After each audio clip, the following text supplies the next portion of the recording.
નમસ્કાર દર્શક મિત્રો, આપ નિહાળી રહ્યા છો SS2 ન્યૂઝ ચેનલ।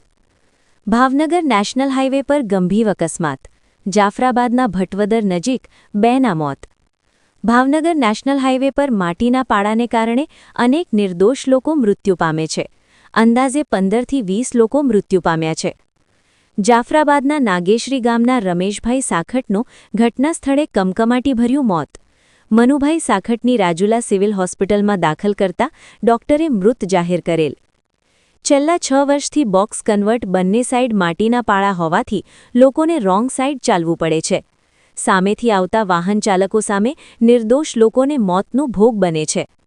નેશનલ ઓથોરિટીના અધિકારીઓની ઘોર બેદરકારીના કારણે છેલ્લા 6 વર્ષથી બોક્સ કન્વર્ટનું કામ કેમ શરૂ કરવામાં આવ્યું નથી? જાફરાબાદના કાગવદર, ભટવદર, બાલાનીવાવ, મીઠાપુર, નાગેશ્રીના લોકોમાં ભારે રોષ। સ્થાનિક સરપંચો દ્વારા હાઈવે બંધ કરવાની ચીમકી। Bureau report, Farooq Bilkhiya, Amreli.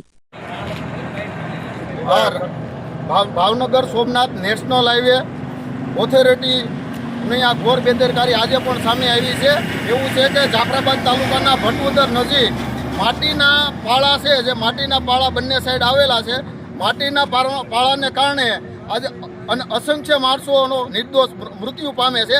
આજે પણ નાગેશ્રી ગામના બંને યુવાનો જે આમથી આવે રાજુલા સાઈડથી આવી રહ્યા હતા રોંગ સાઈડમાં, જેથી કરીને સામેથી ટ્રકની સાથે એક્સિડન્ટ થતાં બંને યુવાનો અત્યારે મૃત્યુ પામ્યા છે।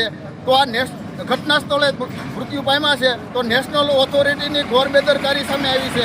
આ 5 વર્ષથી નેશનલ ઓથોરિટીના અધિકારીઓ શું કરે છે? કેમ આ જે નાળું છે પુલનું કામ કેમ શરૂ કરવામાં નથી આવતું? જેમ જવાબદાર અધિકારીઓ શું કરે છે? કેમ આ કામ ચાલુ કરવામાં આવતું? નિર્દોષ માણસોનો ભોગ લેવાય છે માટીઓના કાળાને, જેથી કરીને સાંસદ શ્રી ભરતભાઈ સુતરિયા અને અનેક રાજકીય આગેવાનોને નમ્ર વિનંતી છે કે જેથી કરીને તાત્કાલિક આ માટીના પાળાઓ જે અત્યારે ભટવદર નજીક છે અને જાફરાબાદ તાલુકાના સેલણા નજીક માટીના પાળાઓ છે, 2 હટાવવામાં આવે અને તાત્કાલિક કામ ચાલુ કરવામાં આવે। જો હવે પછી કામ નહીં કરવામાં આવે તો બાલાની વાવ, કાગવદર, ભટવદર ગામના સરપંચો 10 દિવસમાં નેશનલ ઓથોરિટીની સામે હાઈવે બંધ કરશે, તેની તમામ જવાબદારી નેશનલ ઓથોરિટીના અધિકારીઓની થશે।